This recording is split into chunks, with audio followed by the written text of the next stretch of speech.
حکومت کی طرف سے تعلیمی ادارے بند کر دیے گئے ہیں۔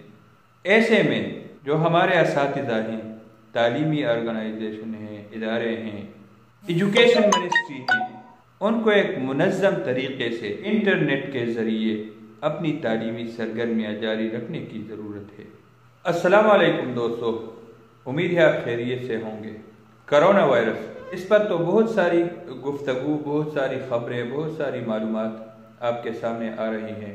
جیسے کہ آپ جانتے ہیں، اسے عالمی وبا قرار دیا جا چکا ہے اور روز بروز اس کے بارے میں نت نئی خبریں منظر عام پر آ رہی ہیں۔ اس وقت میں آپ کے ساتھ ایک بات شیئر کرنا چاہتا ہوں، اور آپ جانتے ہیں کہ تعلیمی اداروں کو بند کر دیا گیا ہے، امتحانات منسوخ کر دیے گئے ہیں۔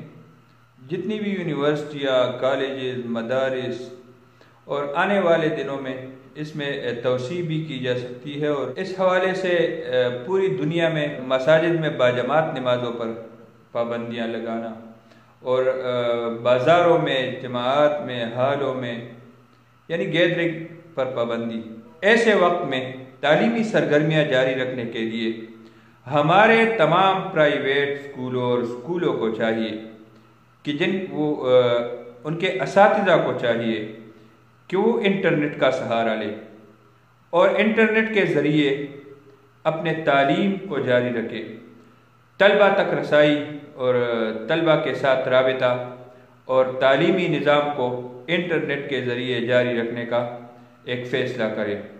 ظاہر ہے حکومتی فیصلے کے بعد اب جب کہ اسکول ہو گئے ہیں اور یہ چھٹیاں بھی مزید بڑھنے کا امکان ہے، تو ایسے میں ضروری ہے اساتذہ کے لیے وہ ایمرجنسی ہنگامی بنیادوں پر تعلیمی اداروں سے، اپنے گھروں سے نظام تعلیم کے فروغ کا آغاز کریں اور تعلیمی نظام کو نہ رکنے دیں۔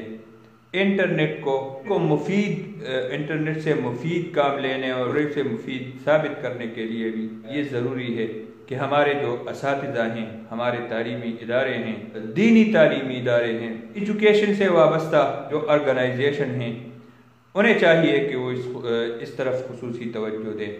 اس کے ساتھ ساتھ وزارت تعلیم کو بھی اس جانب خصوصی توجہ دینے کی ضرورت ہے۔ انہیں چاہیے کہ تعلیمی اداروں میں اور نظامت تعلیم میں انٹرنیٹ کو فروغ دے، انٹرنیٹ کے ذریعے تعلیمی جو سرگرمیاں ہیں وہ جاری رکھنے کے لیے ایک لائحہ عمل تیار کرے، منصوبہ عمل تیار کرے۔ تو ایسے اساتذہ، ایسے تعلیمی ادارے جن کو اس حوالے سے کسی ہیلپ کی ضرورت ہو، مدد کی ضرورت ہو، تو وہ مدد ہم فراہم بھی کر سکتے ہیں۔ آپ ہم سے رابطہ بھی کر سکتے ہیں۔ آپ ہمارے واٹس ایپ پر، ہمارے میسنجر پر آپ رابطہ کر سکتے ہیں، اور اس حوالے سے جو طریقہ کار ہے اس میں ہم آپ کی مدد کر سکتے ہیں۔ تعلیم کے حوالے سے بات ہے تو اس کو مفاد عامہ کے لیے آپ سب دوستوں سے ریکویسٹ ہے کہ اس کو زیادہ سے زیادہ شیئر کریں اور اسے آگے پھیلائیں۔